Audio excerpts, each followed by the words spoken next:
some goth chicks who are into threesomes. What is it with you geeky guys and these goth chicks anyway? Please.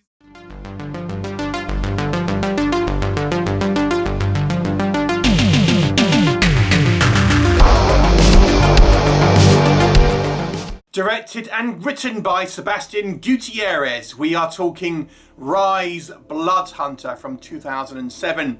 And this one stars Lucy Liu, Michael Chiklis and James D'Arcy. Now, with the popular movies Underworld and Blade sometime before this, we kind of had a cool vampire little mini fad going on. And this one, I think, was intended to be part of that. It is regarded to be one of the kind of the worst movies ever. I don't think it quite deserves that sort of accolade, but let's talk about the story. So Lucy Liu plays a character called Sadie, who is a reporter that ends up uncovering a weird cult that has claimed the life of a young girl. And as it turns out, this cult is actually vampires, and she ends up getting raped, bitten and killed, but then resurrected to become a vampire. And now she kind of seeks revenge, teaming up with Michael Chiklis' cop to try and find the leader of this cult, who is responsible for her situation, as well as the daughter of Michael Chiklis' character. What will happen? You will have to watch the movie and find out. So let's talk about it. What works in this movie's favour?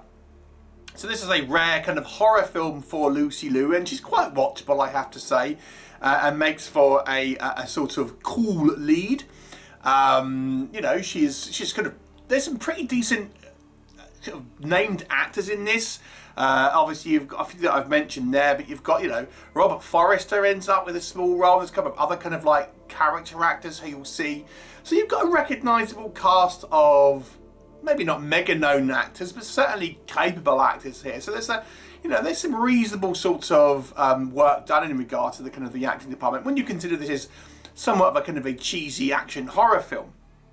One of the things I did like about this movie is it somewhat tones down the vampire lore to be supernatural but not too fantastical.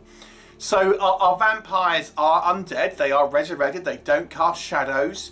But they're not like super strong. They don't have like fangs. They actually have to use like an implement to draw blood and things like this. They can regenerate, but it's not super fast. They can still be at least hurt with kind of bullets and things like this. They don't have all the kind of the flight and the turning into mist and all the rest of it. So they just kind of look like regular humans.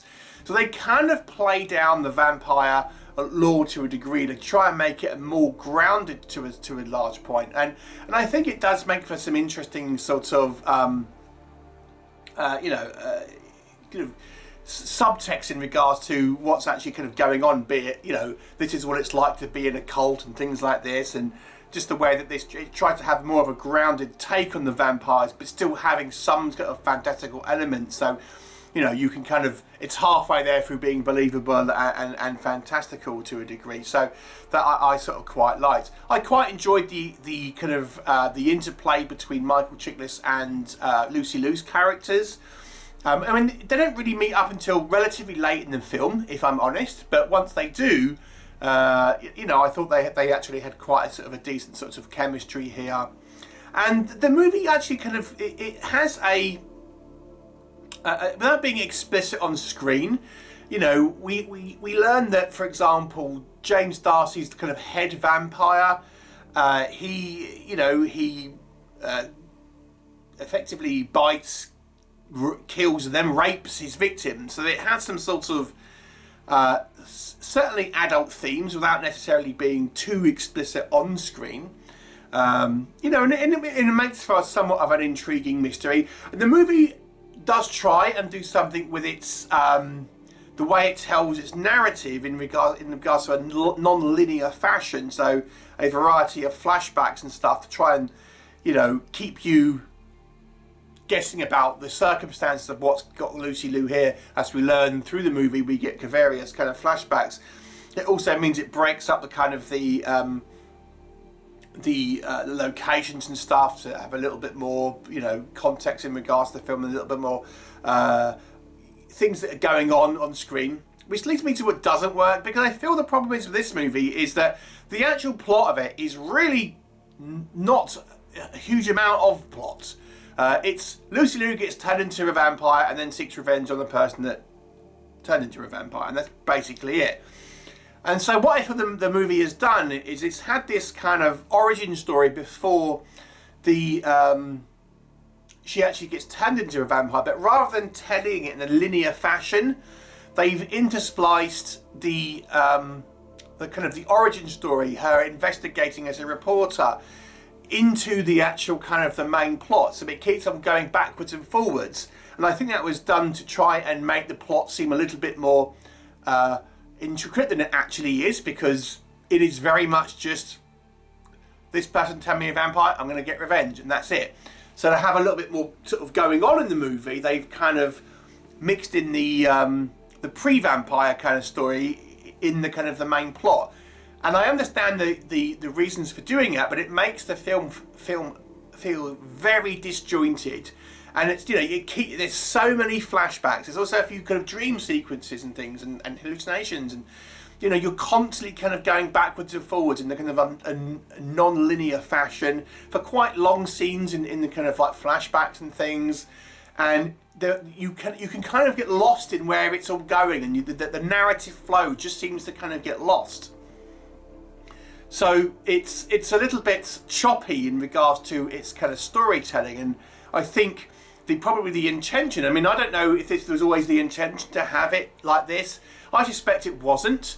I suspect this was cut in a way to try and make the film seem more interesting, because ultimately if you looked at it in a linear narrative, it would maybe not be, it would seem like more of like a TV movie, but it kind of feels very choppy in its choice in doing this. I have to say as well, though I kind of appreciate a sort of a grounded, more take on the vampire lore, it doesn't really give you a huge amount of context that's about how the vampires are there, you know, their lifestyle, their kind of mythology and things like this. You know, how, because Lucy Liu's character Sadie was a reporter, but once she's a vampire, she turned into this kind of like crossbow wielding killer. But it doesn't appear to give you any sort of supernatural abilities in regards to like strength, stamina, speed, anything like that, or even or kind of combat knowingness or things like this. So how has she managed to become this kind of fighter and stuff? You know, it doesn't really ever give you any sort of explanation for that. It just has a little bit of a weak villain in James Darcy, I've got to say as well. Again, more could have been done to flesh the character out, flesh out this world. It just seems somewhat kind of shallow, and this is why I suspect this movie was tinkered with in post-production to try and give it more of a, you know, a dramatic feel with these kind of editing in the origin story rather than having it in a sort of linear fashion. But it ends up becoming confusing because of that, and when it comes down to it, the actual story isn't all that interesting, to be honest. It's neither a particularly gory or violent film, and I have to say the kind of the downplaying of the vampire's abilities kind of just makes them seem like humans. You know, there's nothing sort of too special in regards to watching these kind of characters duke it out, fight, because they just kind of seem like regular humans who we are told that are vampires. You know, outside of needing to suck blood and not casting reflections in mirrors, there's not really much else to kind of differentiate them. So it's very much a bland movie in some respects. I'll give it a 5 out of 10. Have you seen it? What were your thoughts? Leave me a comment and I'll look forward to seeing you next time.